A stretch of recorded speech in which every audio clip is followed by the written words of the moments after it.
Number one, when your videos do eventually get monetized, you'll be able to go back and add mid-roll and post-roll ads to your videos on YouTube.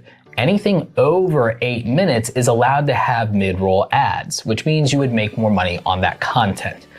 As long as you're not interrupting the viewer experience and it's not put in a very awkward place, I don't really see a problem with this, as it means that you're getting more money for the effort that you put into your content. And as long as the viewers are okay with it, it's not going to be a problem.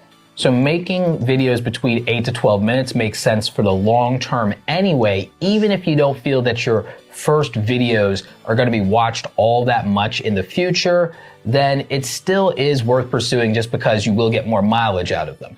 Also, this means if people are enjoying that content and it is evergreen content that people can keep coming back to and watching over and over. I'm If going it's to part of a pause there series. because he used an expression called evergreen. Now, what they mean by evergreen is something that does not change.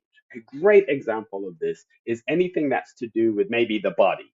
So the body does not change. So if you make a video about how the heart works or how the eye works, that's not going to change. So it means that even when you put the video up, you may not have that many subscribers or followers, or maybe people don't watch that, but something could happen in the news that makes people want to research that particular thing, and your video could blow up then.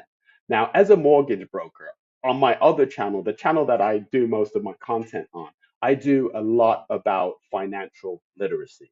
And the items around financial literacy are core financial literacy subjects that don't change, because the way that people build wealth and make money does not change. So if you could come up with something that's evergreen, not something that's just like topical in the news, or something that is going to be here today and gone tomorrow. If you can make evergreen content, it's a great strategy. It may not pay off immediately, but as your channel grows and people start to want to find out more about what you have to talk about, they will go back and watch those videos. So make sure you focus on creating evergreen type videos.